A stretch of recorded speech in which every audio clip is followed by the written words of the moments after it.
back to the Talkin Boasy Sports Podcast. I'm your host, sosupersameiro, aka Sweeterman Samero, and I'm here with my co-host, iiblackboyii. Just give me a little shout out to my team Chelsea, playing this weekend. Let's get these points, man.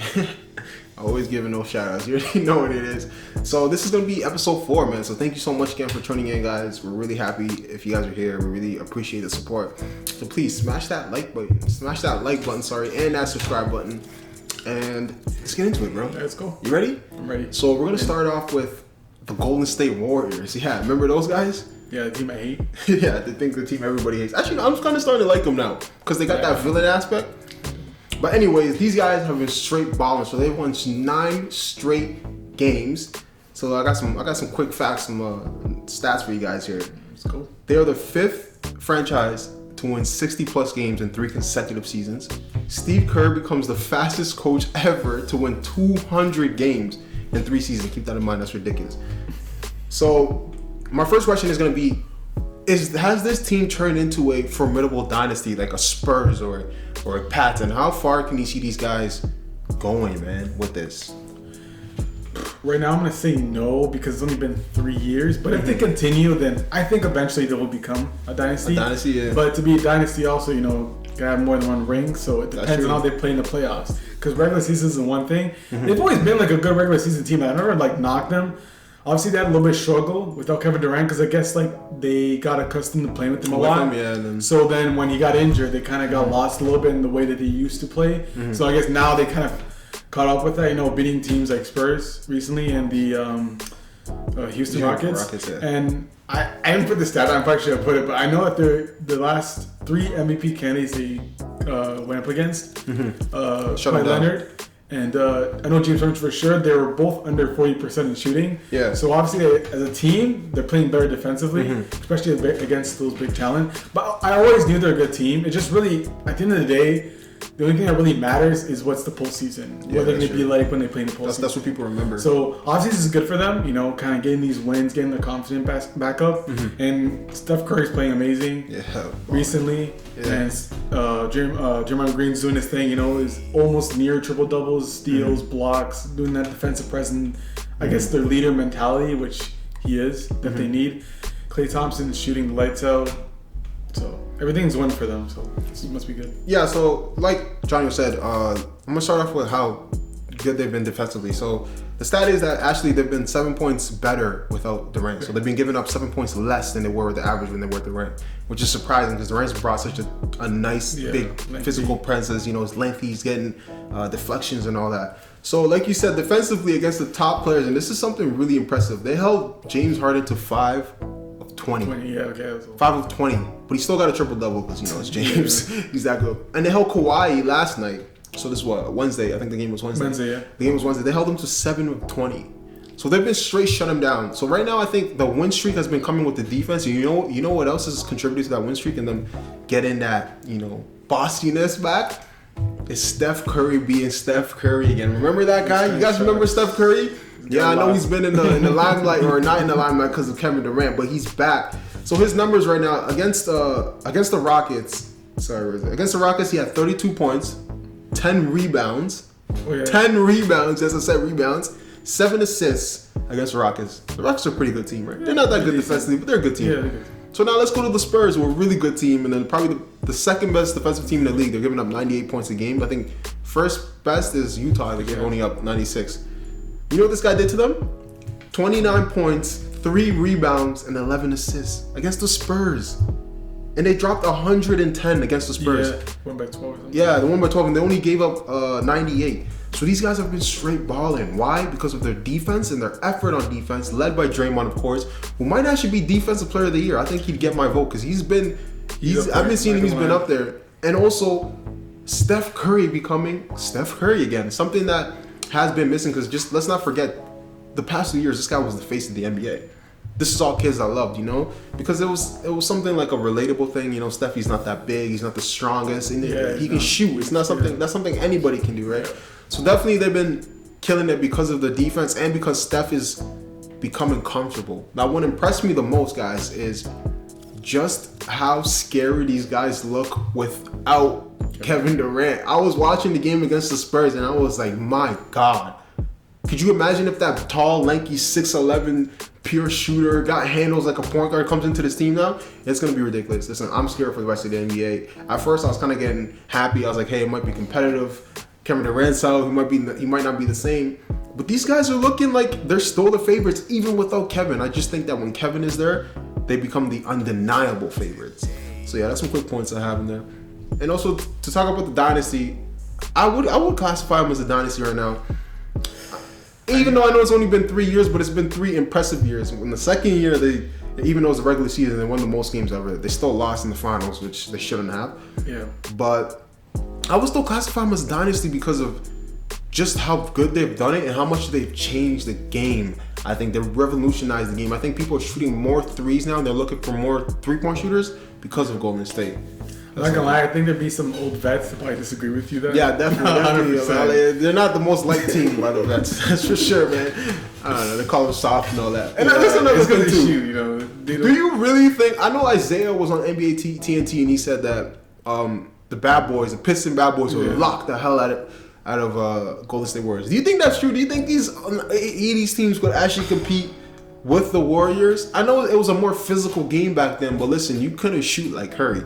You can be physical to him, but he doesn't need to drive in. He just can stay behind the 3-point line and just pull up threes. Well, it's shown, I can't remember specifically, I know one game where kind of Curry was getting like body checked a bit, and he didn't play as good. I think it was against Cleveland when it was home, and when he got like checked a little bit, and he was getting frustrated, and he wasn't playing as good. So maybe it's hard to tell because all we can do is predict. Because we'll never actually know the answer. Yeah, we'll never know. Yeah, so it's good banter. It's good, barbershop talk. You'll be in the barbershop talking to your old head, cutting your hair, and he's talking about back in my day, Magic was fam. We're in 2017. All right, it's different. It's different.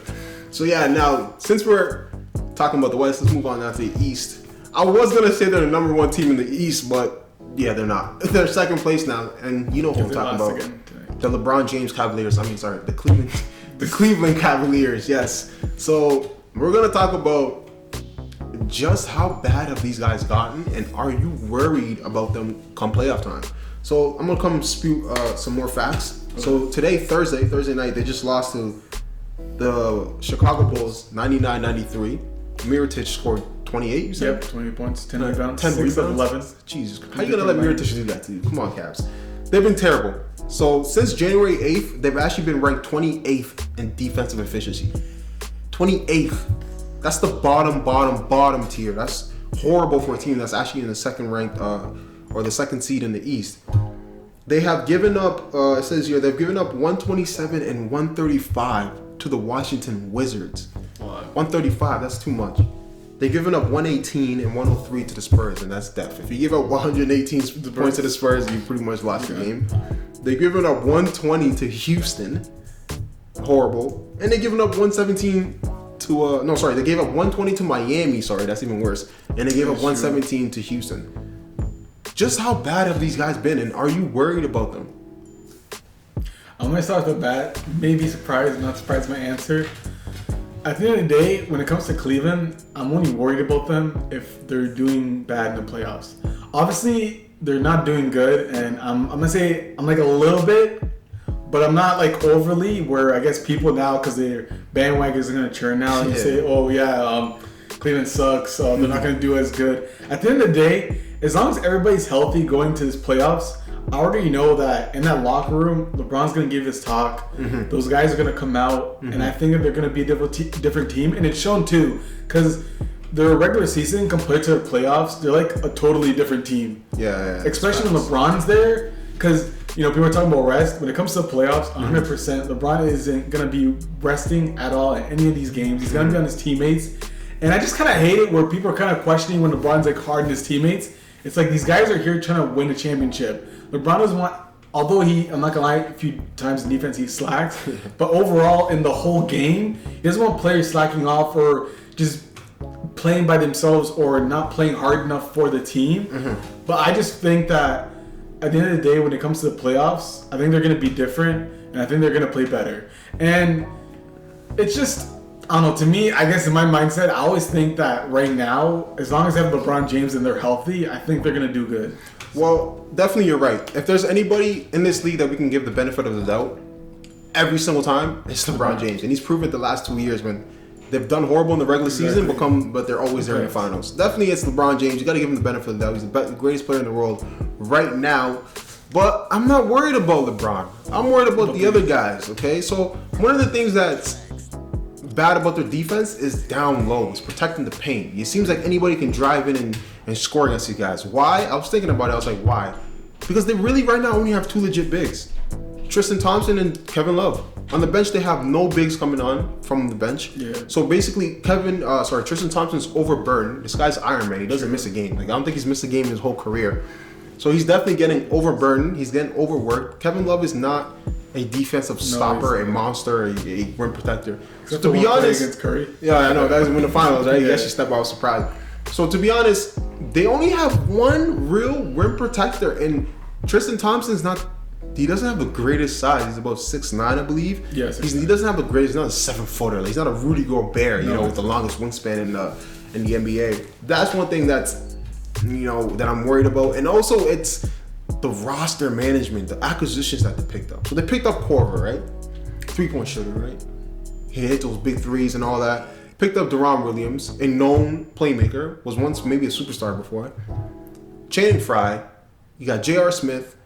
Can any of these guys really defend? Apart from J.R. Smith? Shumpert. The problem with Shumpert, he's hobbled. He's always injured. That's the problem with Shumpert. He's not. It's 100%. So definitely, if I'm a Washington Wizards, if I'm a Boston Celtics, I'm thinking to myself, hey, we can't be really scared of these guys because it seems like they can't defend. Yeah, they got LeBron. Yeah, they got Kyrie, so they're going to pull up the points, of course. But I think we can score against them too because they can play defense. And that's something you don't want another team to have in their mentality come playoff time. But also, to finish it off, I think the thing with defense is not like it's like shooting a ball. It's not necessarily a skill. It's more about effort.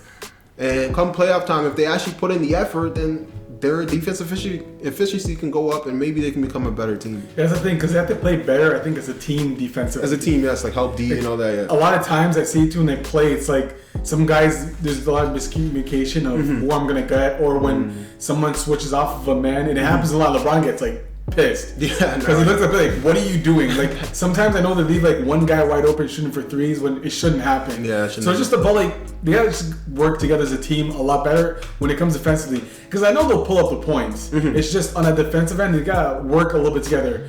Well, one thing I'm not saying I'm not too worried is because like they've won without having that huge presence in the paint. Because it's always been really just Tristan Thompson until they got Bogut, but then he got injured, like 2 minutes in. So he's done, which sucks. So that's why I think it's tough.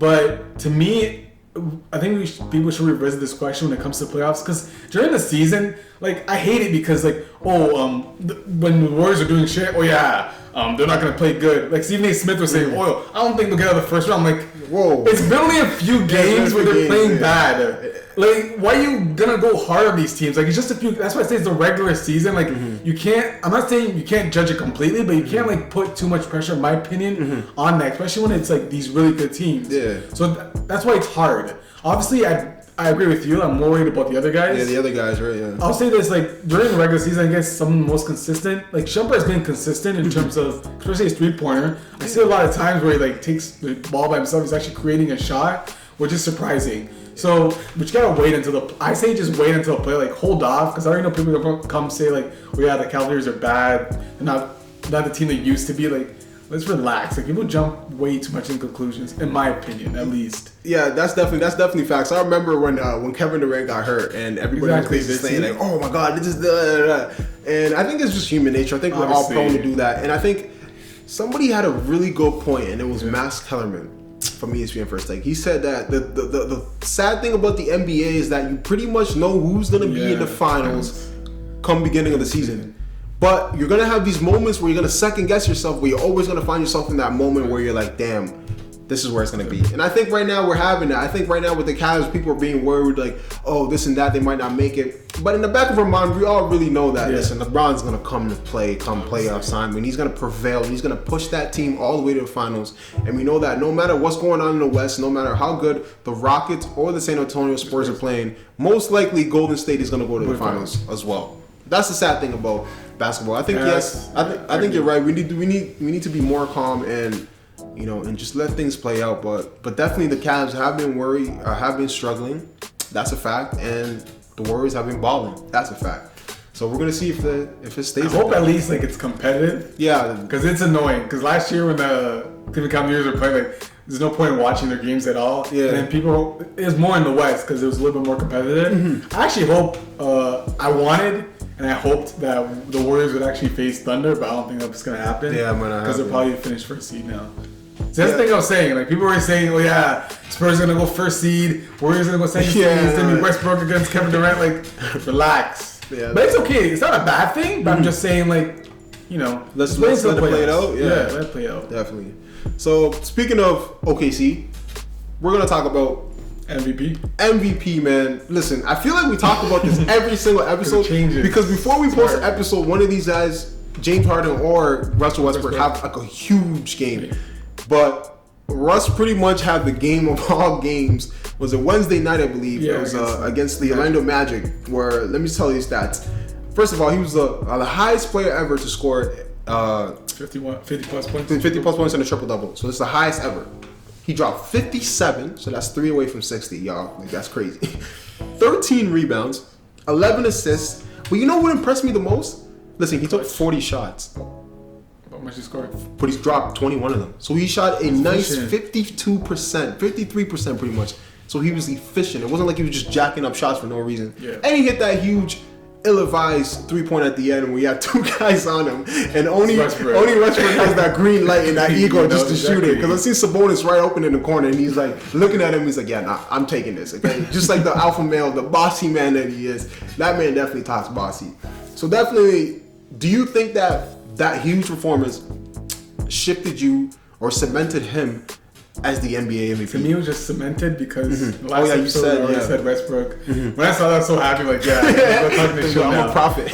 Honestly, to me, the thing I find most impressive too is like he did it in the clutch. Mm-hmm. A lot of players get these triple doubles and stuff, but he did it in clutch, brought his team to overtime, helped them over that hump. That's why I think that he should win MVP. Like, I'm gonna toss that ranking stuff. Like, I don't actually care. This man's probably getting after a triple double, carrying his team by himself. At the beginning of the season, they did play good, but now, like, I don't know what happened to these players offensively. Like, I haven't really seen them help him that much. Where I think like 80% of the play, even though like he doesn't get every single assist, basically like revolves around through him.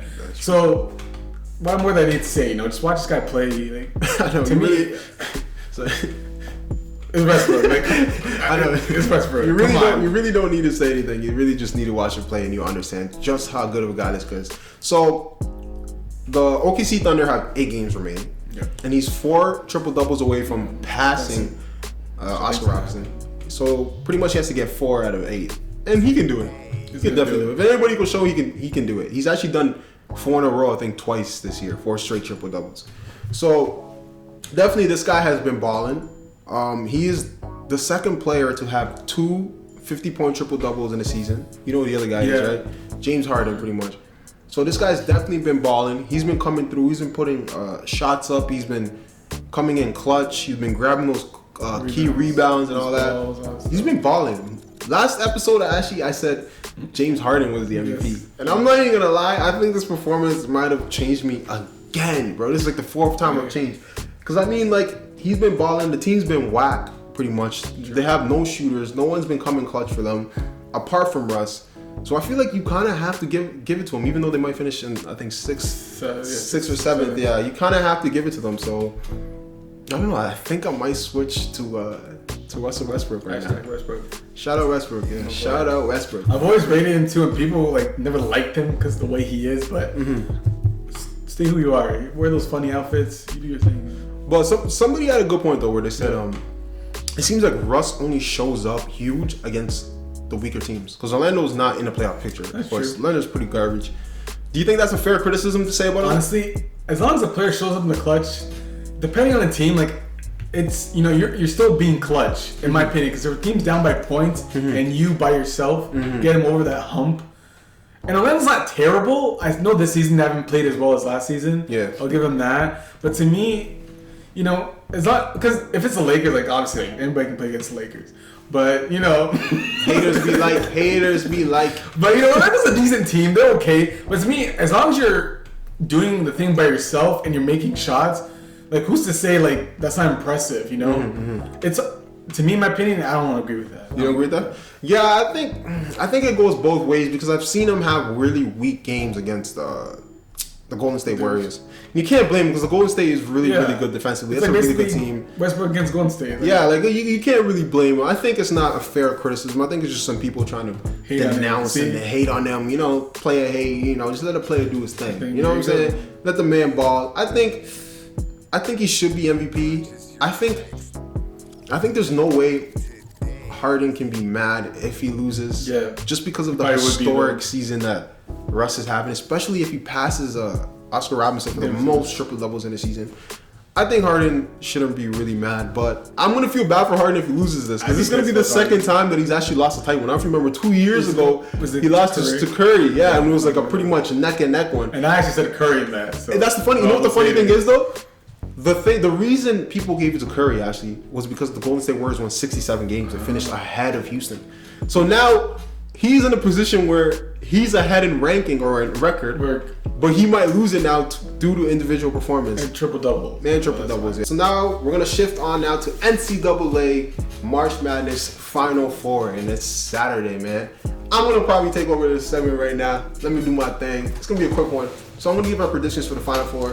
Final Four matchups, pretty good.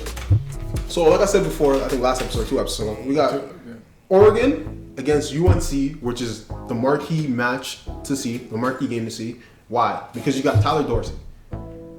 Tyler Dorsey is, I believe, the only player to average or to have 20 plus points in every single game right now in the March Madness. The kid's been straight balling. He's a point guard. I think he's about 6'4". He's got great size. Wow. He's been shooting the ball really good from 3. I think he's shooting like 57. So he's been having a hot streak. And then you got Dylan Brooks, who is pretty much a power forward, big man, small forward. He's like a hybrid power forward, small forward. He's got great size. He's mobile. He can finish at the rim, and he has really good range. So definitely they have that nice 1-2 punch. Yeah. But I think the key to them that's really going to take them over the top, and this is going to definitely offset maybe the UNC power forwards and centers who are really good at rebounding, is Jordan Bell. Jordan Bell is probably the best rim protector right now in the NCAA. I think last game I told you he had 8 blocks, which is incredible. He almost had a triple-double of blocks. It's ridiculous.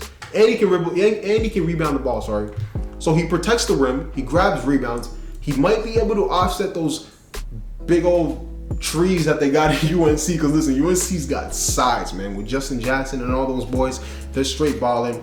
The thing with UNC is that they are well coached. Roy Williams is a formidable coach. We know him. He's got his legacy. We know what he's done. He's won. Went to the finals last year. They lost in a heartbreak against Villanova, which is like crazy. And I think that is still in the back of their minds, since most of those guys did come back this year. So that's definitely going to be in the back of their mind. They're definitely looking for revenge like Drake was in summer 2016, you know? They're definitely going to be looking for revenge. They're going to be more into it, I think. They got great size. They play cohesively. You've seen that even their bench players are willing to step up, like Luke May, when he hit that shot against Kentucky. So this is going to be a really good game. I think this is going to be the marquee matchup because both teams have great size, great players, They got firepower. Both teams can score. So I think it's going to be a great match. My pick personally, I think I'm going to go with Oregon. Why? I'm a little biased, you know what I'm saying? I live in Canada. Dylan Brooks, he's Canadian, from Saga. You know Saga City go way, way, way back. So I'm definitely going to go with Dylan Brooks. I'm being a little biased. I know, whatever. Allow it. The other matchup is actually South Carolina, the Cinderella team, 7th ranked, against Gonzaga, the number 1 ranked in their conference. Gonzaga, I'm going to start with Gonzaga. Gonzaga's got a lot of vets. Gonzaga is different from a Kentucky or a Duke now who do one and done pretty much. Gonzaga is still with that traditional, hey, we're going to recruit these guys. They might not be 5-star recruits. They might be 4-star recruits, 3-star recruits. But we're going to recruit them and we're going to keep them together for about 2 years. They learn how to play together. They develop a family type bond and they play for each other. Gonzaga's definitely done that. Another team that's actually done that, side note, is pretty much Butler. Teams like Butler, Wichita State, Wisconsin, you know, like just that traditional college basketball team. And then you got South Carolina, who pretty much are a bunch of nobodies. But they do have a Canadian though, guard. 6'4" guard, Dwayne Notice. I don't know if you heard of him. Never. Dwayne Notice has been balling. He actually had a really good game last game in the Elite 8 to get him to the Final Four. He's been balling. But South Carolina, I can't even tell you much about them because I didn't really watch them come season time. But it seems like they, like that small team that plays with heart and they believe that they can beat anybody. They got that attitude, that swagger, kind of like a Leicester City. You know, that attitude where it's like, we might be small, but hey, we don't give a damn. We're gonna be coming up to you. Personally, listen, y'all gonna hate me right now, but I'm gonna be biased again. I'm gonna go with South Carolina. Why? They got Dwayne Notice. He's a guard. I've been watching him since he was in high school. I remember I used to watch him on YouTube and stuff. So definitely, that's gonna be my predictions for the Final Four. So once again, I got Oregon beating UNC, and I got South Carolina beating Gonzaga, even though I don't think that one's gonna really happen. But whatever. Keep your fingers crossed. Put Canada on the map. So yeah, that's pretty much it. I'll take your word for it. So take my word for it. All right. So now we're gonna shift gears. So what are we gonna shift gears to? We're gonna talk about my boy Alexis Sanchez. My boy Alexis Sanchez. See these Arsenal fans are already trying to steal up players. The season's not even over yet.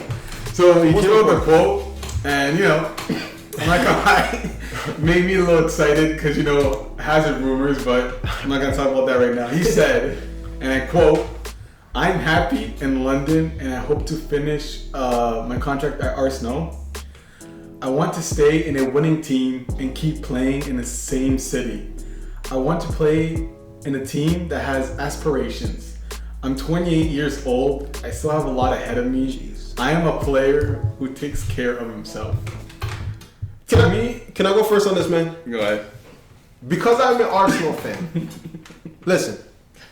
This all stems down to that delusional 60-year-old named Arsene Wenger. That man might have dementia. We need to get that man checked. We need to do a mental test to see if he's right in the head, because I think he might be too old to be in this position. All I gotta say to you, Arsene, look what you've done to our best player. What he's essentially saying is, I'm not happy with the culture that is here in Arsenal because I'm playing with a bunch of losers. I'm saying he's pretty much saying I'm playing with a bunch of people who don't want to win. I'm with a board, with a coach who is not ambitious enough for me. I'm 28. I'm getting older. I want to get my championships. I want to cement my legacy as one of the greatest players ever. And what are you guys doing for me? Just paying my check. So I can go to Chelsea, make more money, and get more championships. Now listen, that hurts me. Why? Because I hate Chelsea. I hate the color blue. I hate that shit. I don't want to see that. You know what I'm saying? Go Suwoo. I'm Team Bloods. YG, what's up? Holla at your boy. I hate Chelsea, okay? Right. And this stems down to Arsene Wenger. This is turning into a Wenger out rant. This man needs to go. This is facts. Sanchez, the fact that he's saying, I want to go somewhere where they're winning, I'm like, damn, bro. And now I'm seeing a bunch of people. I don't know if you watch Arsenal Fan TV. I love it sometimes. Listen, for you it's entertaining, right? For me it's agony, fam. That shit hurts me, fam. It pierces my heart. And I'm seeing some of these loser fans, and they're getting affected with that Arsenal loser culture where they're saying, "Oh, it's okay. Next year you fix it up. Next year." No, fam. No. No more fixing up. No more this. It's dead. Let's move on. We're winners, okay? And it's gonna pay me.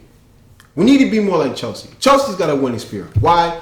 Because listen, Jose Mourinho gave them back-to-back championships, right? Yep. Came back, gave them another championship, right? The following season, what'd you guys finish? 8th? You guys did horrible. And what did Roman Abramovich do? Man said, yo, pack your bags, get out. We don't care what you done before. This is not living up to the expectations that we wanted. Get the hell out, blood. And that's the same thing we should have done with Arsene Wenger back then, when this man was going 13 straight years without getting a league title. It's embarrassing. Finishing 4th. Fam, 4th is mediocre. I don't want to live a mediocre life. I'm trying to be rich. I'm trying to be famous. I don't want to be like this. I don't want to have kids, raise them up, make them wear the Arsenal jersey for them to go to school or get bullied by people like this man who support Chelsea, okay? I don't want my kids to get bullied, fam. Arsene, you need to go. I'm sorry. I love you. Thank you for the memories. Yes, but fam, it's time to go. Look what you're doing to Sanchez, okay? You take Ozil and his lazy little German schnitzel eating ass out of here too. We don't want that man here too. He's, messing up a lot. Take the whole board. Kroenke, I don't know if you know Kroenke's the head of whatever. The whole fam. Get these men out of here. Let's make Arsenal Fan TV fun again. I want to petition, get Wenger out, so we can make Arsenal Fan TV fun again. Poet. Let's talk about Poet. My man Poe is depressed. If you guys don't know, Poe is a part of the Filthy Fella podcast. They do football talk. My man Poe is depressed. He's sad. The man looking like he might kill his, himself. He might look like he might commit suicide. I don't want to be like that, man. I want to live, bro. Okay? I don't want to be sad. Like, every single time my man's talking about soccer, I'm just there awkwardly saying, like, yo, yeah, I can't really contribute to this because, my team is fucking trash. Anyways, I'm already cursing. I gotta stop this. Johnny, take over before I explode right now. Honestly, I can't say anything, but I'm happy. Especially with the I'm gonna try a little bit to Chelsea because I felt that way last season. What was sports to me last season? I didn't watch sports. Every time soccer came on, bro, I wasn't on there. Nothing. Like, I wasn't paying attention. I was worried about Real Madrid. My Raptors. Like Chelsea, I wasn't there. I'm not gonna lie. I sneaked a few peeks in there just to see for when. Like, nah. I understand what you're feeling, and I don't want to beat it anymore. That's why I agree with you. Said the thing you brought up, that's true. Because Mourinho didn't leave after that season. Like, they were done. Like, they didn't care what the guy did. And he won, I don't know, more titles, the same titles as Wenger. Maybe the same. I think the same. The same three, but less years. But they just didn't care anything that he did. I respected him, but yeah, he had to go. So honestly, I agree. One thing I just want to add on, because if they do sell Sanchez, like, this is not obviously confirmed at all. But the transfer that Arsenal want is 50 mil. Like, Jimmy Rackton or no? I think Sanchez is worth $1 billion. To be real, $1 billion. I wouldn't sell him, man. I can't sell him. Like, he's the only one working. He's the only one that cares, that wants to put work in. I can't sell him. If he sells him, I might have to fly to London, slap the hell out of Wenger, slap the hell out of Kroenke. I don't even care if I go to jail. I don't give a damn. Sue Whoop, told you Team Bloods, we don't like blue. Shout out YG, holla at your boy. But yeah, that's pretty much all I gotta say, man. I'm really mad. I'm cheesed. And now, just the last thing we're gonna talk about is they just predicted who, like, the points that they finish and the position in the league that they finish. For the Premier League? So yeah. The prediction for... Yeah, and it's from ESPN. Okay. We're just gonna do top 6. That's really something we care about. I just want to say the difference between first place and 6th place, when that team comes up, it's 31. This man's already hinting at something, but yeah. 31. I want to name all the points, and then obviously first. Disclaimer, sorry. Go ahead. I don't know what the points are, so I don't know how I'm going to react right now. But please read it. By the way he's laughing, I think I'm going to be pretty pissed. But yeah, go. So first is Chelsea with 95. Bullshit, but yeah. Second, we got Tottenham, 81. So that's 14-point difference. That's a lot. Yeah. Third, I was surprised with this one. It's Man City with 80. Wow. And then fourth would be Liverpool with 77. What the? And then you know it's going. Fifth, Man United with 73.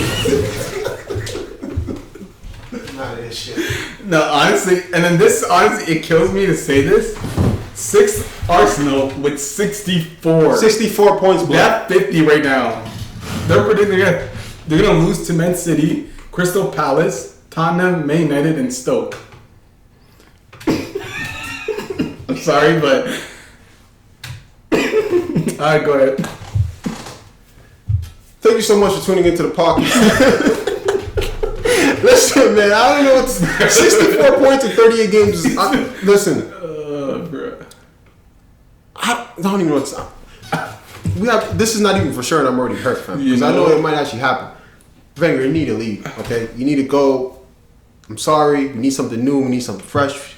We need new spirit. I'm seeing guys, they claim they love you, but they don't want to play for you, it seems like. It seems like they're not competing. But yeah, in the interviews, they're always saying we love Wenger, this and that.